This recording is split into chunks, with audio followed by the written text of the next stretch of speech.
Quindi diamo la parola all'economista dell'Università di Parigi, Pascal Salin, grazie, che ha condotto degli studi a riguardo, quindi un'autorevole voce, prego.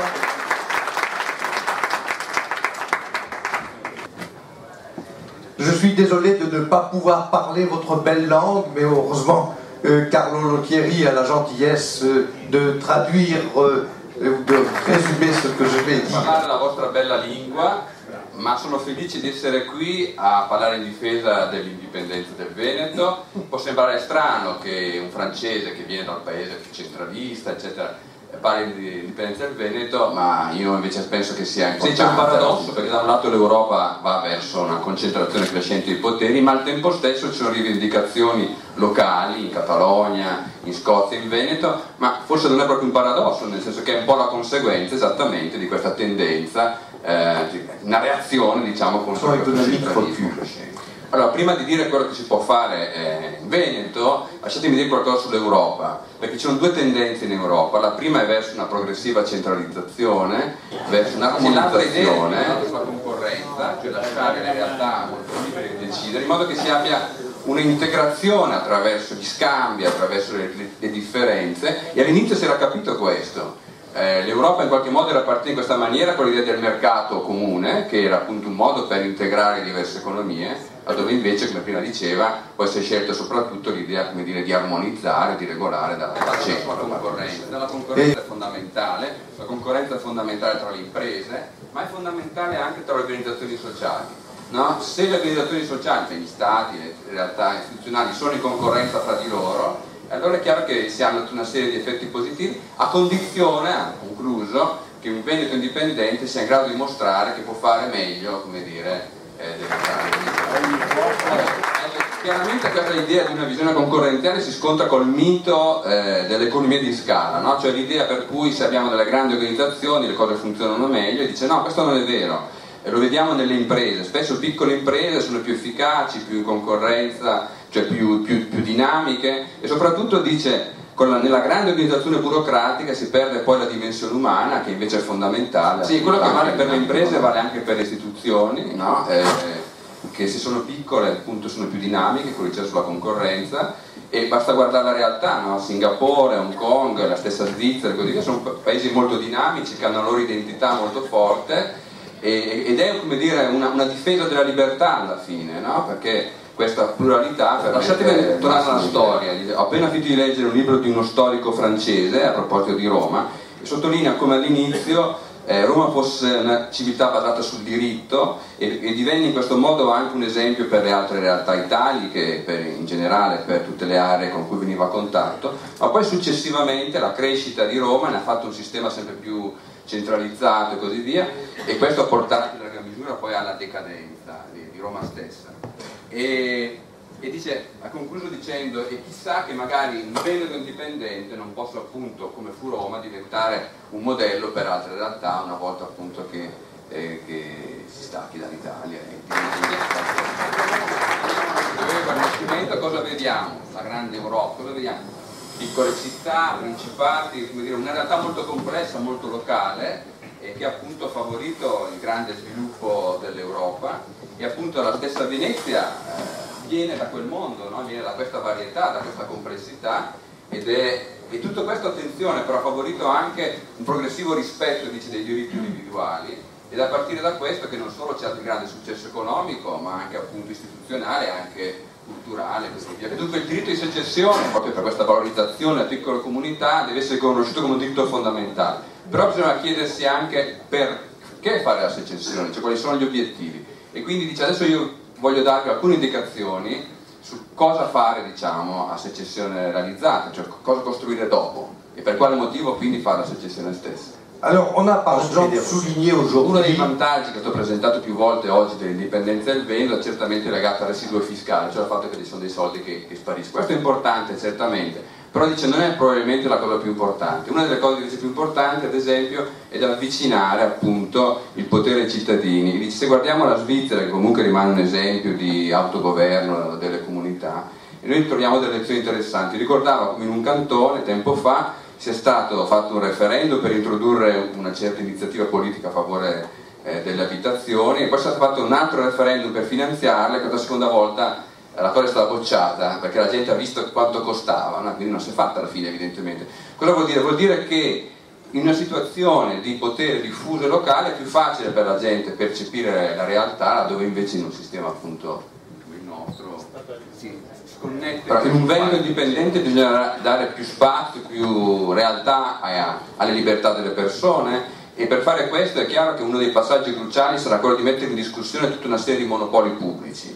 Normalmente si attaccano i monopoli privati, quando invece, ha detto il professor Salem, i veri monopoli sono quelli legali, cioè sono quelli protetti dalla legge, non quelli già che si sviluppano nel mercato. E bisogna fare in modo che i cittadini possano, di fronte a un tribunale, mettere in discussione l'esistenza stessa di certi monopoli che ha riferimento. La questione importante è ridurre la regolamentazione. Quanto più cresce la regolamentazione, quanto meno c'è responsabilità individuale. È chiaro che certi comportamenti devono essere corretti, ma per fare questo è importante appunto che lo spazio, come dire, della legge sia diminuito. E poi la parte finale cos'era?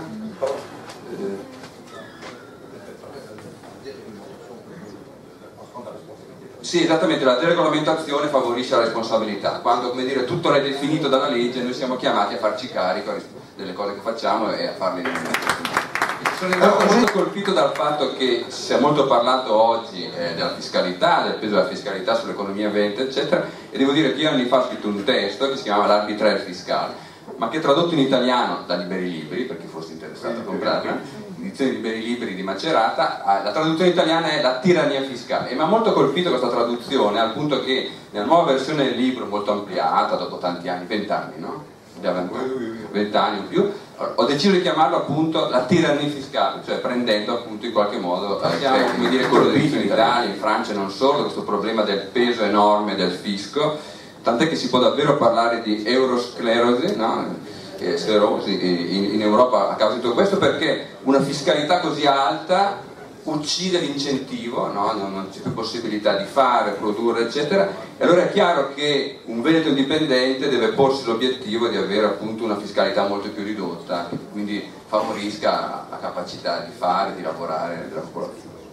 Per l'ideale, però una cosa certo credo che si debba dire, e cioè che bisogna lasciare da parte la progressività dell'imposizione fiscale. Perché cosa fa un sistema fiscale progressivo? Alla fine punisce i più produttivi, e quindi alla fine punisce tutti, perché nel momento in cui i più produttivi vengono penalizzati è l'intera economia che paga le conseguenze, e la conseguenza immediata è che i più talentuosi, i più innovativi eccetera se ne vanno. Quello che succede in Francia è quello che succede a quanto pare anche in Veneto, e invece, come dire, evitare questa progressività significa creare delle condizioni che alla fine sono. Un altro punto importante è quello della tassazione dei capitali, no? Perché la formazione dei capitali è fondamentale per la crescita, è fondamentale appunto il risparmio, è fondamentale, no? Quando noi colpiamo i capitali, quando noi colpiamo il risparmio, è chiaro che l'intera economia ne risente. Troppo sovente, invece troppo spesso, si pensa di colpire il capitale, la ricchezza, e senza entrare nei dettagli è chiaro che però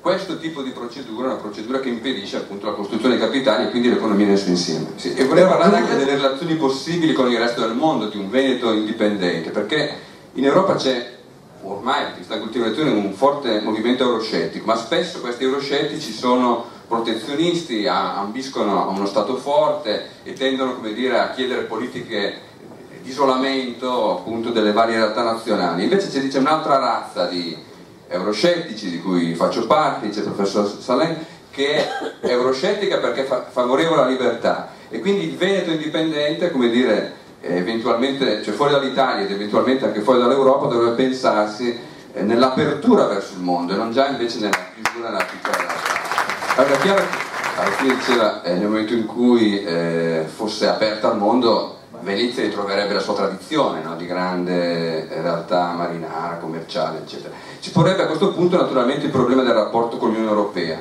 perché Barroso recentemente ha detto, a proposito della Scozia e poi della Catalogna, che nell'ipotesi di indipendenza di queste realtà sarebbe molto difficile o addirittura impossibile una loro partecipazione all'Unione Europea.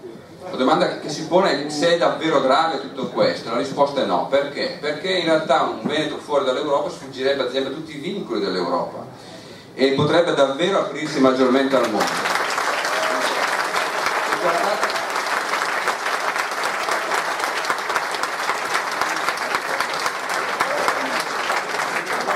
guardate il caso della Svizzera, no? La Svizzera è un paese, o di Singapore, dice, un paese prospero, è aperto al mondo perché i diritti sono rispettati, perché c'è una forte concorrenza istituzionale e quindi, come dire, anche questo argomento della possibile messa fuori dall'Europa non deve spaventare. Un altro problema legato all'Europa naturalmente sarebbe quello della moneta, no? Un Veneto indipendente dovrebbe porsi il problema dell'Europa. Una delle opzioni che circolano maggiormente in tutta Europa da parte di forze politiche o culturali è quello del recupero della politica monetaria indipendente in Grecia, in Francia o altrove.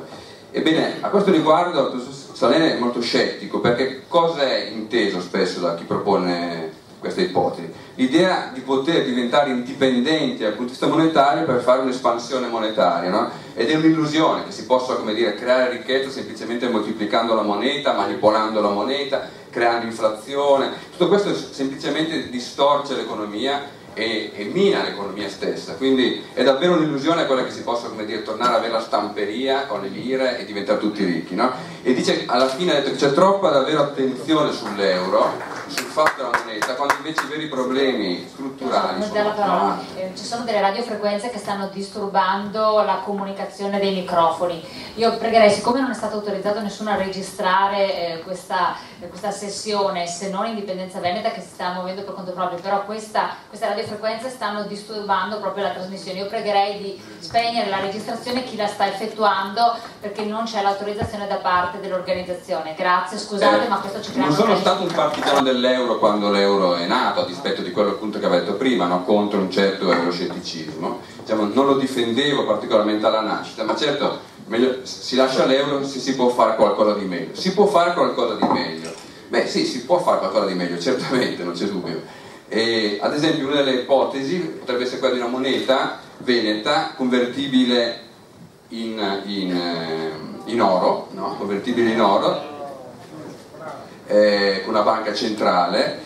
Però il problema qual è? Che storicamente abbiamo visto che quando abbiamo, come dire, una moneta coperte poi è facile, come dire, per la banca centrale manipolare tutto questo, se l'unica garanzia è quella. Storicamente la cosa funzionava quando tutto il meccanismo rimane a banche private che avevano, quindi, come dire, erano nella logica di mercato della concorrenza. Una migliore soluzione però sarebbe quella di lasciare la libertà monetaria ai cittadini, cioè far sì che tutti i cittadini possono usare la moneta che vogliono, l'euro eventualmente, se vogliono usare l'euro, non c'è bisogno di essere nell'eurozona per poter usare l'euro, c'è il caso Montenegro ad esempio dove l'euro viene utilizzato, ma non si tratta solo di, ma qualunque moneta potrebbe essere utilizzata di questo o quel paese, e anche evidentemente una vera libertà monetaria consiste anche nella possibilità di vedere nascere delle monete private. C'è già oggi nel mondo un movimento in questo senso, il caso più conosciuto è quello di Bitcoin, che secondo il professor Salene non è una moneta di grande qualità, ma è possibile che in futuro appunto sorgano altre monete anche migliori che sono prodotte appunto da realtà indipendenti, private, in concorrenza. In conclusione, ha detto che non è chiaramente qui per dare tutte le ricette possibili della futura economia del Veneto, ma certamente ringrazia dell'invito, dell'occasione di essere stato qui e augura naturalmente un grande successo al progetto dell'indipendenza.